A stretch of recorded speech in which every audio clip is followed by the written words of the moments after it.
Nagpapahinga. Pagod na. Laki mo. Tataba eh. Papahinga? Iba-libo pala yan, no? Ha? Iba-libo. May kuko pala yan, hindi naman kuko. Oo, mayroon. May... Ayan, oh. Oo, may kuko, no? Oo, may kuko din yan. Ayun, no? Nagpapahinga. Dito pala nagpapahinga yun. Sige. Takin yan, ah. Iba rin nag-exhibition doon, no? No, iba rin yun. Iba-iba Ito ano lang to, iba-iba yung yung- tsura na kasi, oh, parang ibang lahayan. Ibang lahat. Oo. Iba-iba na yun, oh. Ibang lugar ng... Siguro katayin nga, no? Puro laman yan, no? Oo. Tingnan mo. Tanong mo, oh. May balahibo din yan. Oo, iba-libo nga. Pino lang. Ano tayo? Oo, ano?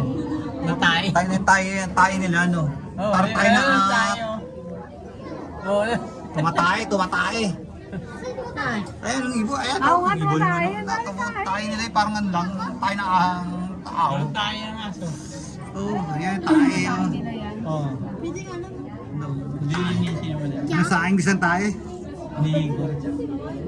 Ibak. Pag hinihigo pa yan. May ibak. May ibak. Gusto ko sila nakikita ko tayo. Dito tumatay.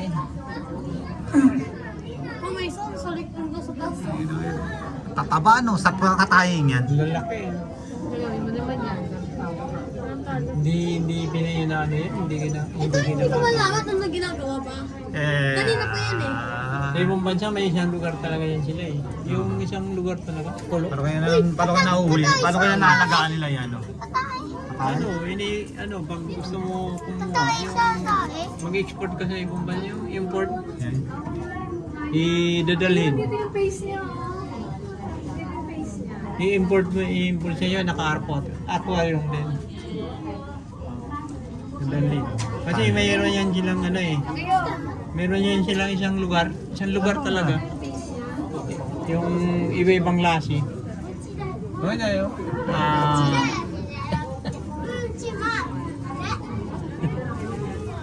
Patik-patik no. Ayun, may kuko. May mga kuko. Ay, nako. Ayun, oo.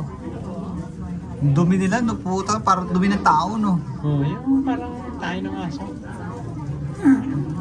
Eh, lakas kumain naman yan. Andun, di ba, ano yung ano yan? Puro isda ang ginakain. Tara. Ah,